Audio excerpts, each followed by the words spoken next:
a great day to be together, and yet a very sad day.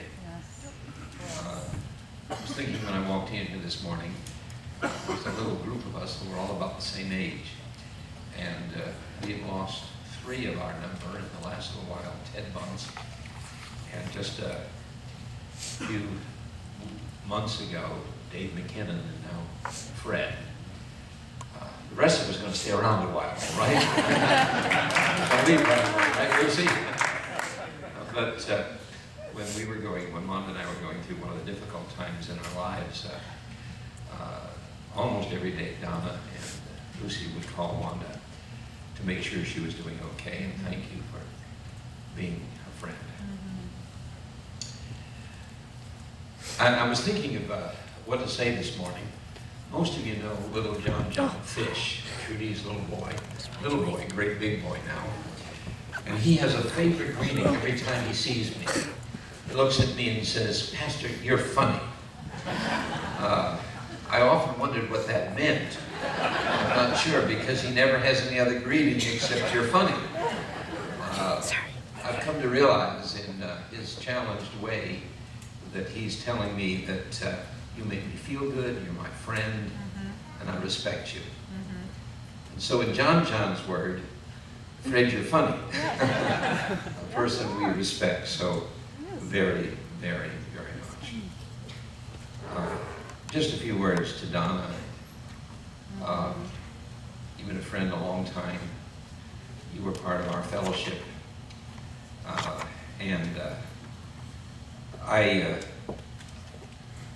I know that you faced a lot of challenge over the next little while. You face a challenge of being without your best friend. I'm sure you faced financial challenges. And I was thinking of what I'd like to say to you about all that. And I have to remember the day that my father died, I believe in 1974. Remember, I went to his bedside and he looked at me. My dad had given everything away in life. Finally saved enough money to buy a house. Sold the house, put all the money in ministry. He never had anything left. He gave everything away. Probably kind of like you and Fred have done.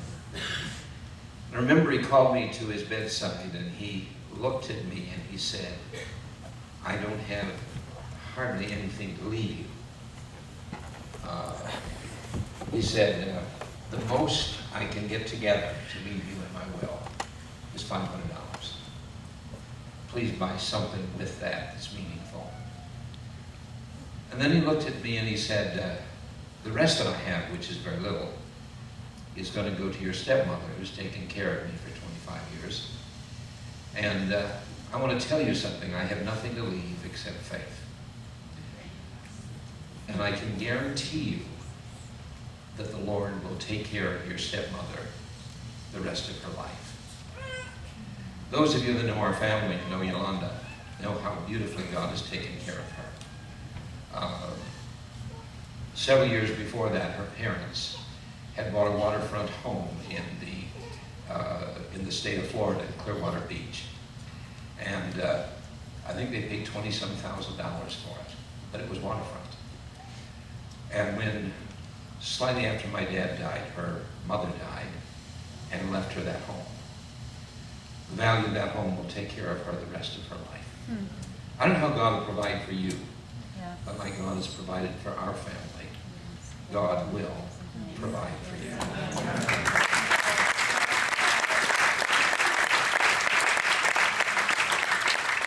New Year's Eve, we had a couple of services. In the last service, I went into was in the prayer tower, and I went into the apartment in the back of the prayer tower, and I turned to the end of the Old Testament, the book of Malachi. And I read an interesting verse, and I want to share that with you this morning, just in a few closing remarks. One of the phrases, as we are leaving the old covenant and coming into the new, as we are passing from the old to something brand new. And I was thinking of, we're leaving 2008 tonight, entering the new. I saw these amazing words. The Son of Righteousness shall arise. Obviously, that is a reference to Christ. But it's interesting, it doesn't say he will come down, he will arrive from on high. It says he will arise, which means he comes from somewhere beneath or within. Yes. I'd like to suggest to all of us, as you, Donna, and all of us enter into something new, that there is a faith, a transcendence that is in our internal being, Yes. which of course is God, Yes. which will arise from within. Yes. God doesn't have to come down to meet your needs. This Son of Righteousness is within you. Yes. Yes. It's not something he has to give you. Yes. It's not something supplemental that comes from the outside. There is something that is so transcendent within your very being that you will see in times when it seems there's no way out. That transcendence within you shall arise. And as you enter this new phase of your life, Donna, may you find that transcendence within. Because faith, there's one word I define with faith, and that's the word transcendence. It makes Daniel transcendent to his circumstances. It makes the 3 Hebrew children transcendent to the fire that's around them.